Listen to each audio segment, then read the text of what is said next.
शीलवंत सबसे बड़ा, सब रत्नन के खान।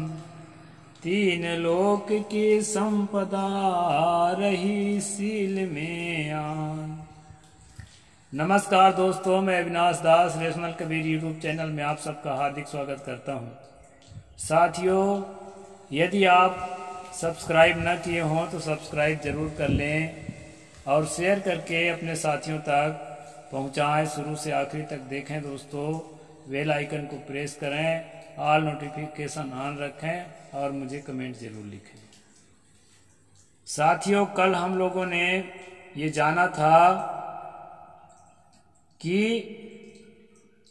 जिस रास्ता से हमारे पुरखे चले हैं, जो वो करते थे, जो वो सोचते थे, जो अपने आप को मानते थे, वही सोचते करते और अपने आप को वही मानते हुए हमें रहना चाहिए। ऐसा मनु जी का संदेश था। यानी जो महिला का टोकरी उठाने वाला समुदाय है, वो महिला का टोकरी उठाता चले।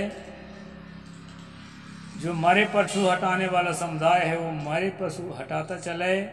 जो तेल पेरने वाला समुदाय है, वो तेल पेरता चले।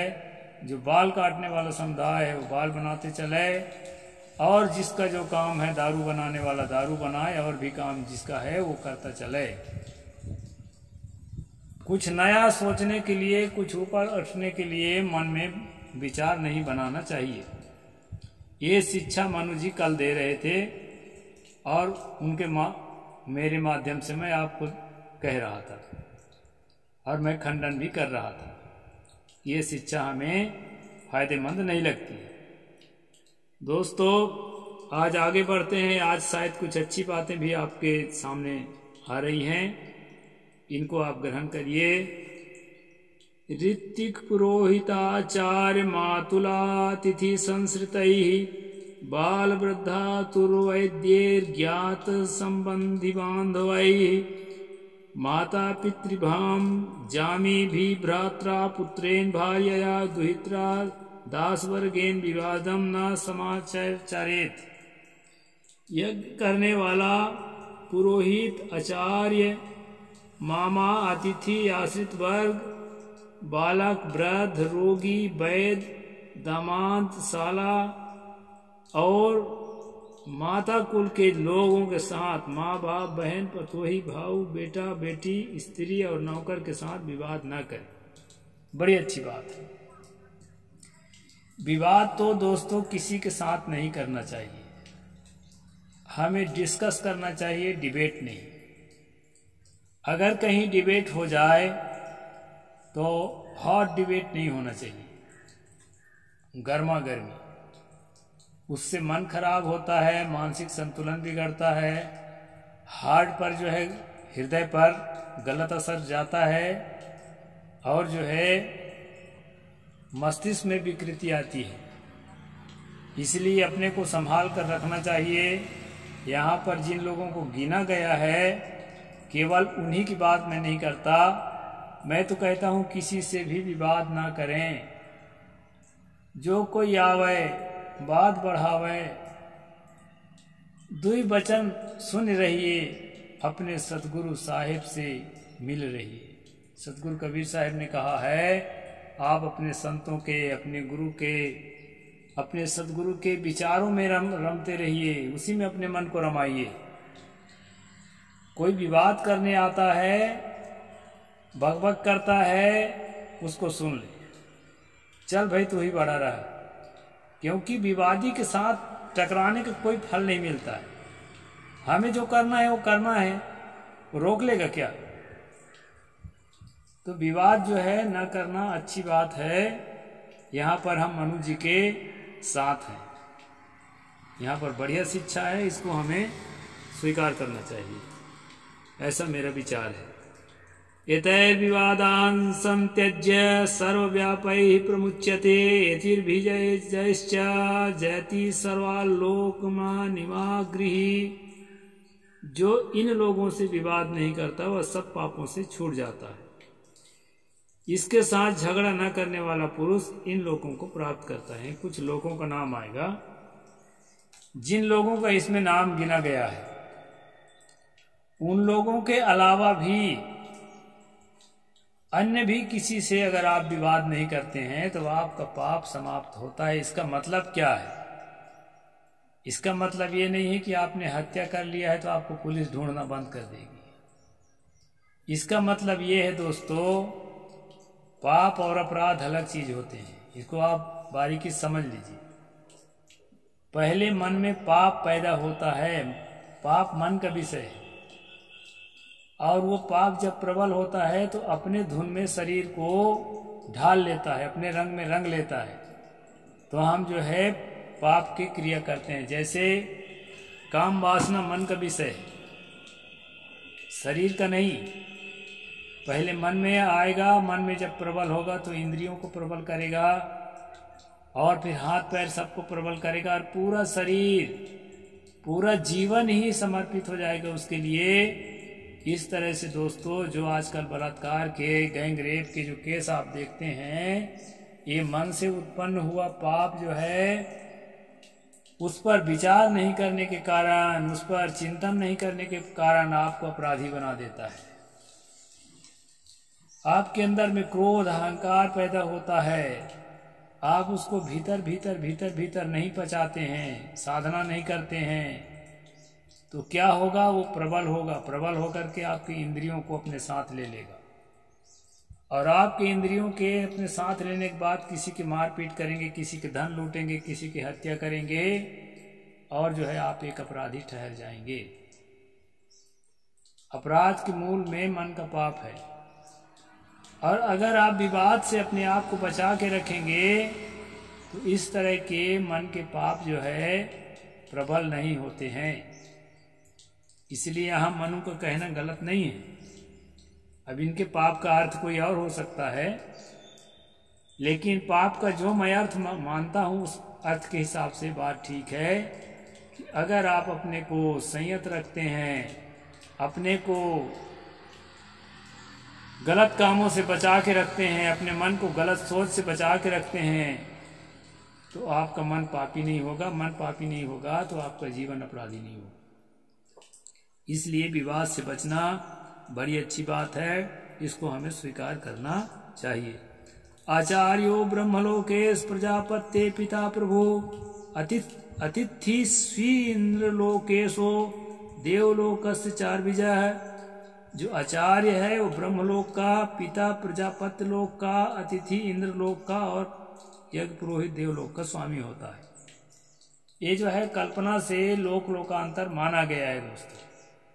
जैसे ये धरती है ना, इसी प्रकार रहने के और जगह हैं, इससे अच्छे अच्छे, इससे अच्छे अच्छे, अब इससे बुरे बुरे, उन्हीं को स्वर्ग और नरक कहते हैं। तो वो स्वर्ग नरक एक नहीं है, अनेक है। अभी मैं 21 नरक गिनाया था ना पिछले 2-3 दिन पहले, उसको भी आप देख लेना। उसी प्रकार स्वर्ग भी बहुत तरह के होते हैं। ब्रह्मलोक, प्रजापति लोक, इंद्र लोक, देवलोक, ये जो लिखा है ये उन्हीं जगहों के नाम है। काल्पनिक जगह हैं, लेकिन याद के लिए बता देता हूँ। तो ये इन जगहों के स्वामी होते हैं। इसलिए स्वामी होने के कारण इनसे विवाद मत करो, क्योंकि इतने बड़े बड़े जगह के स्वामी हैं इन लोग। और फिर क्या कहते हैं? जामयो अप्सराप्सां लोके वैश्य देवस्य बांधवा संबंधिनो ह्याप्या लोके पृथिव्याम मातृमातुलो।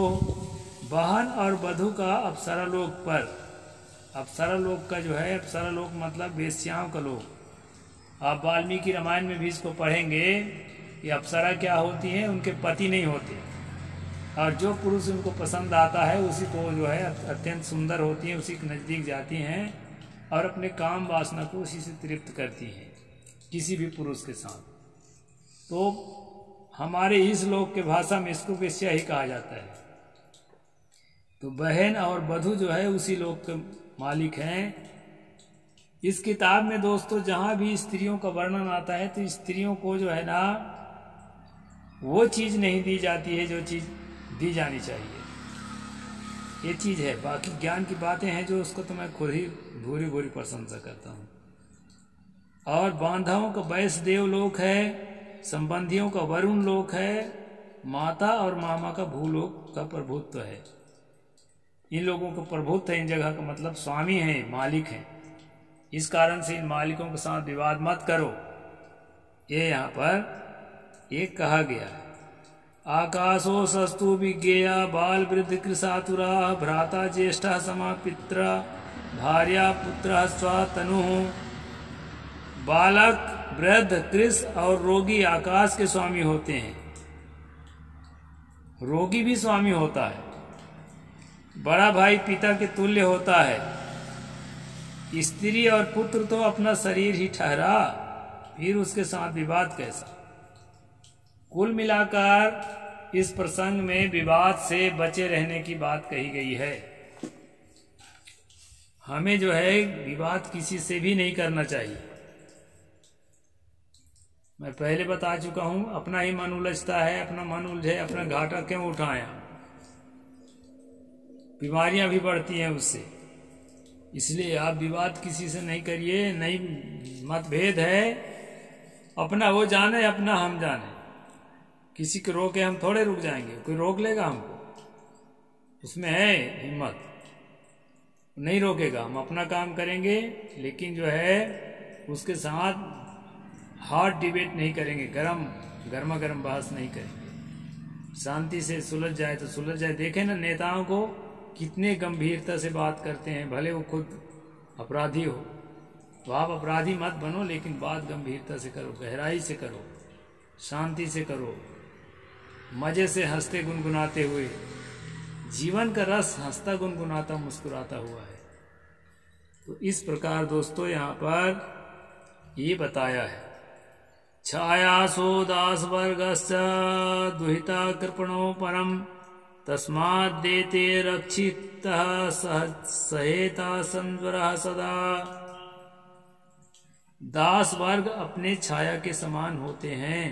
बेटी बड़ी ही दया की पात्र होती है। इस कारण ये लोग तिरस्कार भी करें तो चुपचाप सुन ले, विवाद ना करें। दोस्तों यहाँ पर मैं थोड़ा छेड़ूंगा, कारण कि मैं एक चीज का प्रबल समर्थक हूं। कौन सी चीज? आदमी के अस्मिता को हमें समझना चाहिए।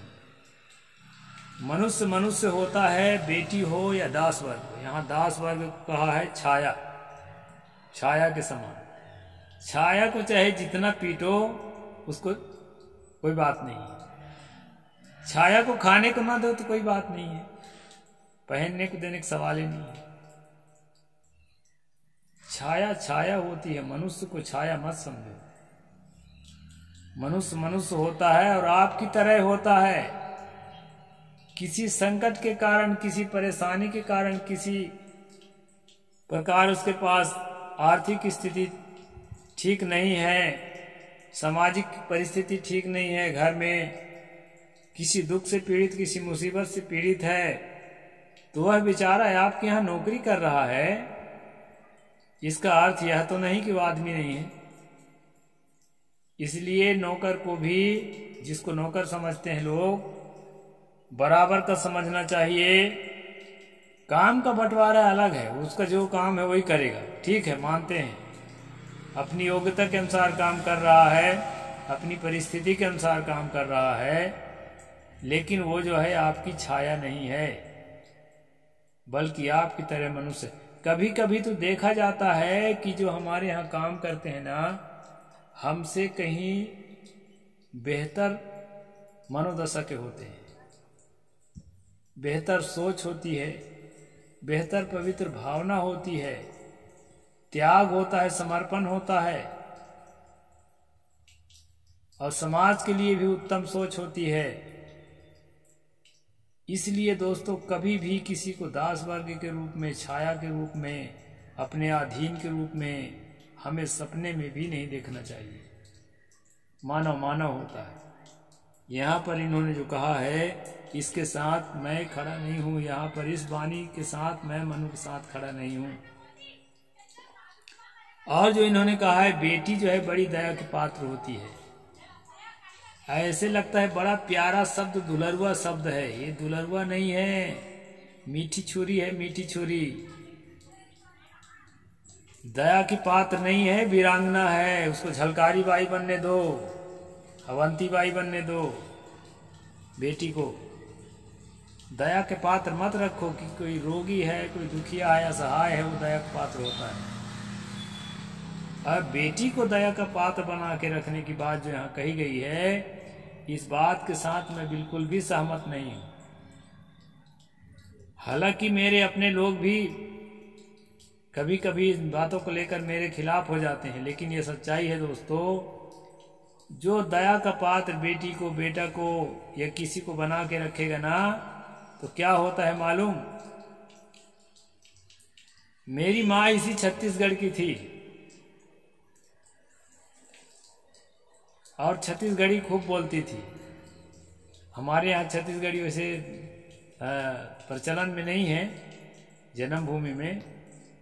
तो उन्होंने एक कहावत बोला था, वो कहावत मैं भूला नहीं हूं और कई बार मुझे याद आ जाता है। जतन के लइकल किरवा खाए, बिन जतन के लइका बाढ़े जाए। जितने ज्यादा दया के पात्र बना के उसको ना तिजोरी के अंदर बंद रख के जीवन जीने के अभ्यास कराओगे, वो संसार में किसी काम का नहीं बचेगा, लड़की हो या लड़का। इसलिए जो है खुले मैदान में उसको अवसर दो, जिम्मेदारी दो, अपनी जिम्मेदारी को समझे, इस लायक उसको बनने के लिए मोटिवेशन दो। बड़े घरानों में मोटिवेशनल स्पीकर लाते हैं और जो है ना कई लोग मिलकर के एक हाल में उसके साथ जो है सेमिनार करते हैं और बहुत सारे वो जो है प्रेरणा देता है, साहस की प्रेरणा, लगन की प्रेरणा, धैर्य की प्रेरणा। तो बेटियों को, बेटों को मोटिवेट करो कि ऊंचा से ऊंचा काम करने के लायक तुम हो।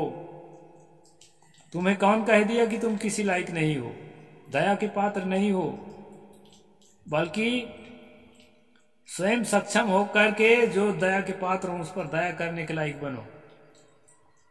इस तरह से दोस्तों बेटियों को भी आप जो है तिजोरी के अंदर बंद रखने वाली चीज मत बनाइए। उसको इतना सूझबूझ हो जाए, उसमें इतनी साहस आ जाए, उसमें इतना दमखम आ जाए कि आपका भी नाम रोशन करे। इसलिए यहाँ पर मैं मनु के साथ नहीं हूँ, बेटी दया की पात्र नहीं है।